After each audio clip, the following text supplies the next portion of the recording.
ఓం శ్రీ మాత్రే నమః. అందరికీ నమస్కారం. ఈ వీడియోలో వారాహి అమ్మవారికి ఏ నైవేద్యాలు అంటే ఎక్కువ ప్రీతి, అమ్మవారి పూజను నవరాత్రులలో పంచమి తిథి రోజున శుక్రవారం మంగళవారాలలో నిర్వహించేటప్పుడు అమ్మవారికి ఎటువంటి నైవేద్యాన్ని మనం సమర్పించాలి అన్న పూర్తి విషయాలను ఈ వీడియో ద్వారా తెలుసుకుందాం. మొదటిసారి ఛానల్ని చూసేవాళ్ళు మా ఛానల్ని సబ్స్క్రైబ్ చేసి పక్కనే ఉన్న బెల్ ఐకాన్ని ప్రెస్ చేయండి.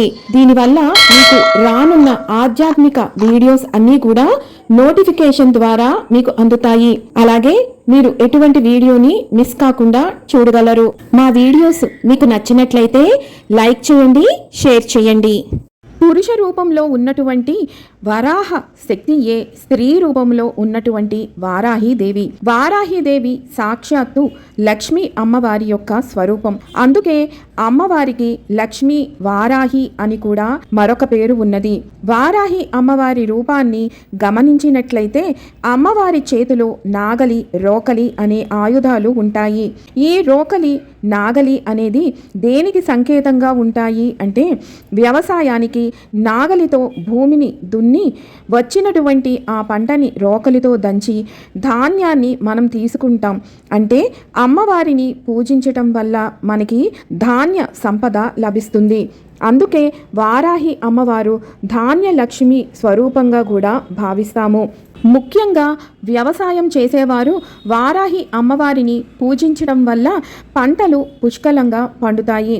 మరి ఇటువంటి తల్లికి ఎటువంటి నైవేద్యాలను మనం సమర్పించాలి అంటే భూమి లోపల పండేటటువంటి దుంపలు ఏవైతే ఉంటాయో వాటిని అమ్మవారికి నివేదన చేయడం చాలా శ్రేయస్కరం. వాటిలో ముఖ్యమైనది పల్లీలు. అమ్మవారికి పల్లీలు అంటే వేరుశనగ పప్పు, ఈ పల్లీలు చాలా ఇష్టం.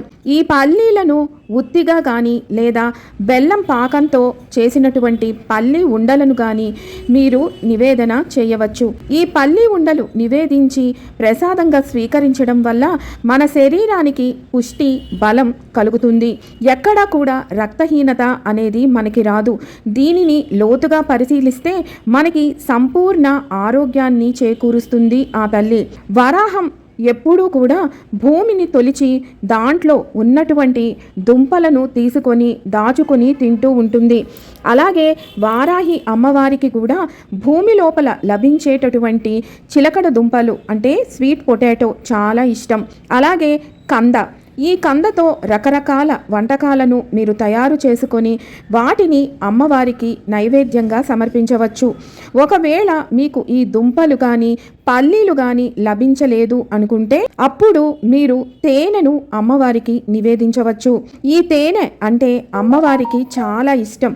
ఇక తరువాతది పానకం. ఇది నేను ప్రతి వీడియోలో కూడా మీకు చెప్తూనే ఉన్నాను. బెల్లంతో చేసే ఈ పానకం అంటే అమ్మవారికి ఎంతో ప్రీతి. దీంట్లో బెల్లం, మంచినీరు, యాలికలు అలాగే పచ్చకర్పూరం వేయాలి. మీరు మిరియాలు మాత్రం ఎట్టి పరిస్థితుల్లో ఈ పానకంలో వేయకండి. మీరు ఏ నైవేద్యాలు చేసినా చెయ్యకపోయినా ఈ ఒక్కదాన్ని నివేదిస్తే చాలు. అమ్మవారు శీఘ్రంగా తృప్తి చెందుతుంది, త్వరగా శాంతిని పొందుతుంది. మన కోరికలు కూడా తొందరగా నెరవేరుతాయి. ఇక తరువాతి నైవేద్యం. అమ్మవారికి దానిమ్మ గింజలు అంటే చాలా ఇష్టం. ప్రకృతి నుంచి వచ్చేటటువంటి సహజమైన ఎర్రటి గింజలు అమ్మవారికి ఎంతో ప్రీతికరమైనవి. అలాగే అమ్మవారికి తీపి పదార్థాలలో తీపి బూందీ లడ్డు అంటే చాలా ఇష్టం. వీటిని తయారు చేసేటప్పుడు చక్కగా గుండ్రంగా తయారు చేసి అమ్మవారికి నివేదిస్తే అమ్మవారు ఎంతో సంతృప్తి చెందుతుంది. విన్నారు కదా, వారాహి అమ్మవారికి ఏ నైవేద్యాలు ఎందుకు ఇష్టమో అన్న విషయాలను మరొక వీడియోతో మళ్ళీ మిమ్మల్ని అందరినీ కలుసుకుంటాను. సెలవు మరి. సర్వం ఈశ్వరార్పణమస్తు. స్వస్తి.